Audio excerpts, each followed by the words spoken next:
Yes, and actually had the chance to visit with her brother in a previous episode. We've got Nikki Bodine with us today. And Nikki, we're going to delve in and learn a little bit about readings. And first off, Nikki, I appreciate you taking some time to be on the show. Yeah, well, thank you for having me. Now, Nikki, first off, I'm going to ask you kind of like I asked your brother as well. When did you know that you had a special gift? Was it a shock to you maybe when you first found out or first realized, I should say? Yeah, it was quite a shock. I never thought I'd get into this business. I was at a funeral of a friend of mine who died. And, the church is quiet and everything. And all of a sudden, his soul came up to me and said, "Hi, Nikki." And I just about died. I just couldn't believe it. So that was the first time I heard the deceased. And yeah, I was quite shocked, very shocked. And then it happened at another funeral. My dad came up and talked to me. And then it just kind of slowly took off from there, just little by little, it took time. But now, and like you, I had to accept it because I'm a Christian. I went to the Bible Institute. I'm like, I can't do that, but no, I finally realized that it's a gift from God. So. And how do you make sense of that? Because being a Christian as well, and it's always been taboo. One of those things that you don't want to talk about, you don't want to delve into. How did you make sense of that to yourself personally? Well, it took a long time, but there's a few quotes in the Bible: the gift of prophecy, healing. That part helped. And then just talking to other spiritual teachers, gurus that helped me accept that this is from God. It is a gift. And if you use it correctly to help people, then it's okay. It's the bad people that use people and abuse people, like in any career. But if you use it for a good purpose and to heal people, I finally realized, okay, this is all right. Nikki, when did you realize that you got that the powers were such that have they evolved, I guess I should say, and how has technology allowed you to do things that maybe you probably never saw possible before? Well, the only thing with technology is, Zooming like you and I are. But I don't use technology very much in this job. I use my intuition. And so technology is just for like maybe advertising or talking to people like you. Now, what was maybe when you really knew that you had a gift that was more than maybe just a haunting the first time? When was it that you were able to actually make an application, if you will, to somebody? Well, my mother used to send me people and I would go, "Mother, I can't do that." And so she goes, "Well, just try, and I said, okay. And then she sent me somebody, a couple, and their deceased came through and I got a whole bunch of information and validation. And then I started going, I could do this. Yeah. And it took off from there. But yeah, that was my first solid reading where I got a length of information. Now, with the mom, brother, sisters all having special gifts as well, was there ever maybe a bit of competition as to who had a better power or better skill, if you will? No, never any competition. I used to think those guys were crazy. I flew for 30 years. I had no intentions of doing this. So I thought my sister was crazy. I mean, I'd listen to her talk about a ghost she saw, and I'm like, yeah, whatever, And so now I understand it and I see it clearly. We all get along, and we're all different in our own way, of course. So. And I know that Marina sent me a couple of idea questions, and one of them I thought was great is, do you think that everybody has ability to see things that maybe they're holding themselves back from? Yes, I do. You have to be really open and you have to be in tune. And a lot of people aren't these days. A lot of people are shut down. They're not open. They don't listen to their intuition. They don't see how God is working in their lives or their angels, whatever. So you have to be really open for the signs and synchronicities. And then people can do this. Yeah. Everybody is born with intuition. It says what in the Bible, that's the small voice or something that God gave us. That's our intuition. And so, yeah, everybody has that. I don't know if everybody has the gift of mediumship. I think there's certain people that do and certain people that don't. Yeah. Well, somebody had a bit of an emergency there as well. Where are you from, California? I'm out in Southwest Oklahoma. Oh, I didn't know that. Okay. Yeah. Now, how do you develop a connection like that? You talked about being open and being available as well. How does somebody go about if they're trying to seek, if they're truly trying to seek answers and trying to seek a true ability, if you will? Okay. Practice, practice, practice. And then quiet, a lot of quiet, because spirit doesn't usually yell. Only once in a while, if they want you to really pay attention to something, will you hear something loud a couple times, but they're pretty quiet. And so patience, practice, quiet. You don't necessarily have to meditate. You just have to be quiet. And if you want to call on someone, just close your eyes, call their name, and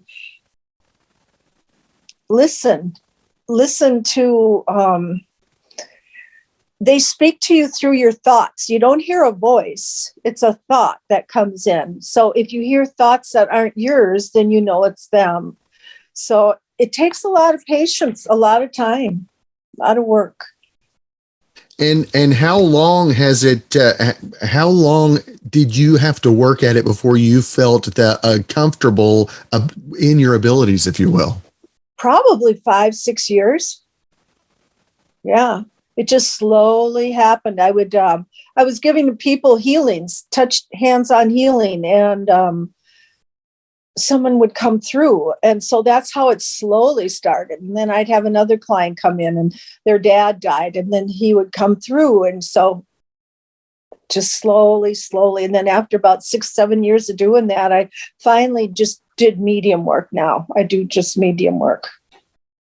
And we were talking about doing remote viewing, and how hard is that? Does that make it more difficult than being in the room, if you will? No, I do a lot of medium work over the phone. It still works because the deceased knows that the person that I'm talking to, their relative. Otherwise, they wouldn't just come to me. So that works fine. But stuff like this, I couldn't do a reading if you wanted me to. I'm too, I don't know, shy or whatever. But yeah, over the phone is fine. Now, did you, or do you see this as, how long did it take you to see this as a gift rather than maybe a chore that you had, something that people were going to be reaching out for, and maybe sometimes you didn't feel led to do that, if you will? No, I love this work. I love it. And so it's never been a chore. I think people in this kind of field, a different word you might use is we get burnt out. And so we might have to take a break, take a month or two off. But it's not a chore for me. It's always very interesting. Each one I do is different. And so it's actually kind of exciting. I never know what's going to happen, what they're going to say. And so it's a challenging job and it's interesting. Yeah. And is it tough to maybe, like you said, take time off? Is it necessarily even something that the voices will stop, if you will? Do you get a break if you decide you want to take the time off? Oh yeah, honey. They don't talk to me when I'm not working. Absolutely not. Now, a lot of mediums do hear spirit a lot. I don't. I only hear them when I'm working, which I'm really grateful for. Yeah. And how long did it take you to be able to maybe to learn that craft as well? To be able to hear whenever you're wanting to hear? Um, I learned that right away because I don't like ghosts. They scare the hell out of me, and they're and they're invasive, and I don't want a ghost. So I've always, from the beginning, I think subconsciously had a wall up to keep me blocked from spirit only when I was ready to call on them. It was a subconscious thing. I talk to a lot of people that want to learn how to do this, and hey, it's not, you got to be careful, you really do. So I knew that from the beginning. And along those lines, with so much interest in the in the unknown, how is it maybe dispel some rumors, some ideas that is it really that easy for just anybody to come up with, if you will? What, do medium work to do? No, it's not. It's a part of you has to go to a higher dimension, okay, to kind of meet with them, because their energy gets really weak too. So you got to kind of go up higher subconsciously. You just do it. And then, so it does drain you in that respect. Well, was that your question? I think I forgot your question already. Maybe about the misconceptions of the abilities, if you will. Oh, the misconceptions. Okay. That it's evil and wrong, because it's not. It's very healing. I even had a pastor come to me one time and his wife, because they lost their son. And I said, well, what do you think of all this? Why did you come to me? And he said that he thought back in the day, the church wanted all the power. And so they didn't want peons like us to have this kind of power. And so the church denied it, said, no, you can't, blah, blah, blah. And that's how it all started. And so that was interesting. It's just very healing work. It's not evil. It's not dark. It's not witchcraft. It's a healing experience for everybody, even the deceased. They like to talk to us very much so, especially people who commit suicide and or died tragically in an accident real quick. They're very happy to talk to us. And what is it that connects the different connections that you've had? What makes them all, links them together? What's the common bond, if you will, of the deceased that are willing to speak to us? The common bond is that there's healing on the other side, and they do heal. Like, let's say alcoholics, drug addicts, overdose. The common bond is they all heal over there. And it takes time, but it's a lot quicker to heal over there. I've contacted suicide victims, and then a year later contacted them again, and they were completely different. They were healed. They were helping people. So the common bond is that the soul does heal and eventually is in a really good place. And has crossing over, if you will, has that ability maybe giving you a better faith in the afterlife, if you will? Oh, God, yeah. Are you kidding me? I saw, when I was doing Healing Touch, I was working on a lady. She had about 2 days to live. And my hands were on her, and she had her eyes closed. And, she was curled up in a ball. I mean, she was ready to die. And all of a sudden, I look over, and her soul was standing right there. That's the first time I saw that. And I'm like, oh, my God, her soul. And so, yeah, when you see stuff like that, you definitely believe in the afterlife. Now, Nikki, if folks would like to find out more information, maybe about the type of work that you do, or maybe they have any questions, where's the best place for folks to find more information about the work that you're doing? Oh, it's simple, NikkiBodine.com. You keep it plain and simple. That's for us mid-Americans, right? Yeah, that's my website, and they can see and read all about me. Well, Nikki, it has been a real privilege to have the chance to visit with you today. I've learned some myself, and Okay.